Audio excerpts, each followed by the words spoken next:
asked you guys a while back in a YouTube poll what your biggest struggle was as a video editor. And you guys hit me with, we'll say, an overwhelming answer. If we haven't met yet, I'm Colleen, and in this channel, I teach you how to get a video editing job. If that's something you're interested in, I'd so appreciate it if you can 1, hit the like button, and 2, subscribe to my channel. Now let's get into this.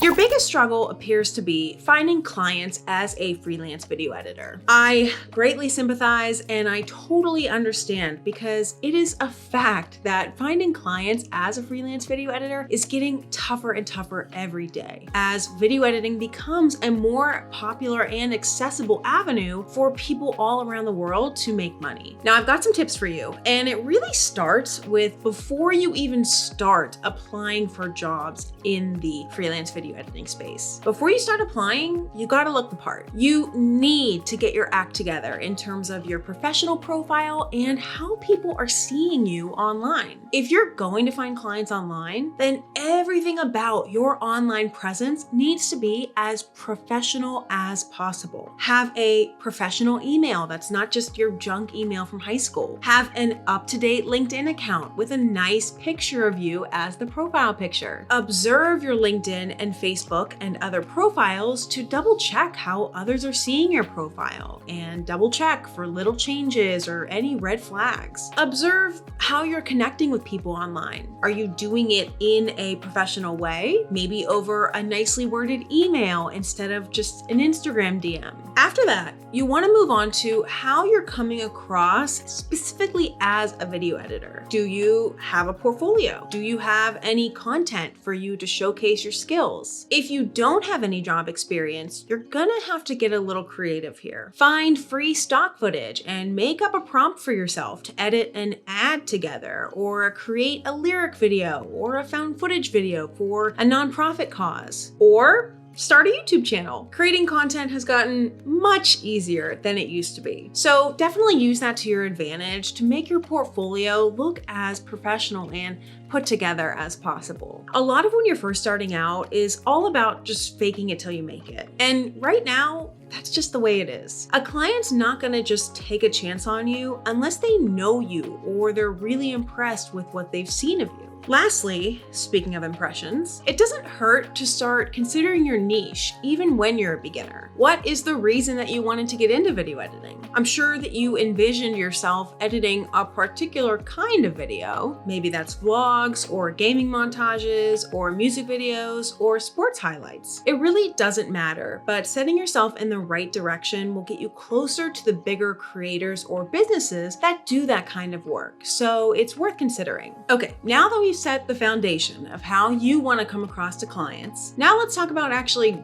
getting the clients. Cold contacting. Reaching out to businesses that aren't necessarily hiring isn't usually the most effective way to apply for a job, but I love cold contacting for 2 reasons. One is that you get the opportunity to practice writing cover letters over and over again, which can help a lot when applying for jobs on job boards like Upwork or LinkedIn. 2 is that it opens up a special opportunity for you to research companies and see what lights you up versus what bores the crap out of you. Look up all the local companies in your area. Maybe that gives you a special kind of leverage to pitch since you're in the area in case they need a videographer. Search for tiny post houses versus bigger corporate companies and compare the cultures between both of them. Search for companies between different media genres to help you determine your niche. To be honest, I don't think I've ever actually gotten a job from a cold email, but I do definitely remember it being a valuable experience for me,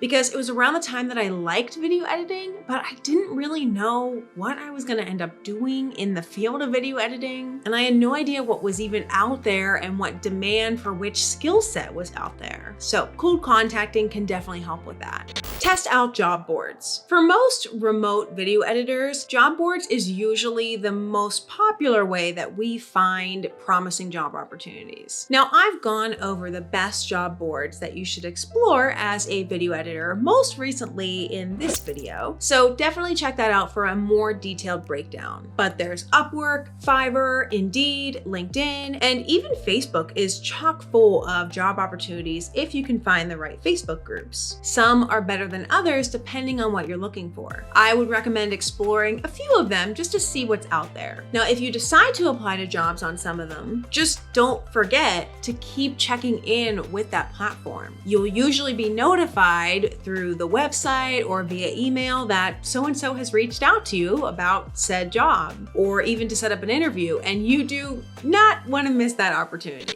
Network. You might hate to hear it, I know I did, but knowing people can be an extremely important part of this industry. Knowing someone is how I got my first film industry job. Some companies require you to have references, and when you're first starting out, that may just be a few industry friends that can vouch for you. Now, you can do this physically by attending networking events in your area. If you went to a school with a media department, or better yet, a film school, then staying in touch with those people and joining any relevant Facebook groups is a really smart idea to keep in touch with everyone. Try to just make friends with people and connect with people without feeling the need to sell them your services or get something out of them. You never know who is going to know somebody who knows somebody who's looking for help with editing. So it's worth it to put yourself out there and be the person that comes to a lot of people's mind when they think of editing. If you made it this far and you're liking this video, I'd so appreciate it if you can hit the like button below so this video can spread to more and more people. And if you haven't already heard,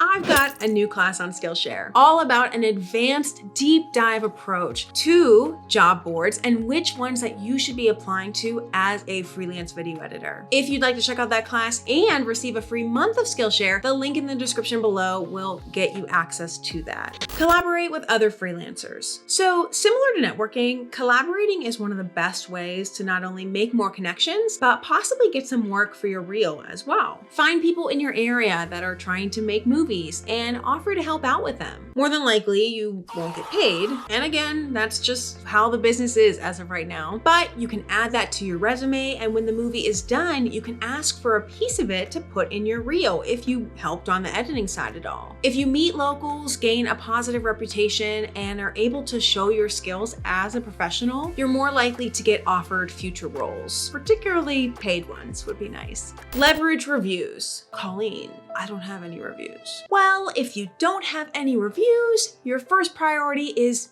getting some. Maybe this means taking a short, tiny little job on Upwork or Fiverr, completing it, and hopefully getting a 5-star review. Maybe this means working on local indie films and asking the producer or lead editor to give you a review that you can then take and put on your website or in the job description on LinkedIn. Wherever you can get yourself a review in whatever form you can get it, it's gonna help you greatly. It naturally builds trust between you and a future client that you can be trusted to do good work and that people liked working with you. Now that you've got a good idea of how to get clients, check out this video next for that breakdown of what job boards may be right for you on your video editing journey. Again, be sure to subscribe for more tips on video editing and freelance lifestyle. Thank you to my team. Again, I am Colleen, and I'll catch you guys in the next video. Have the best one.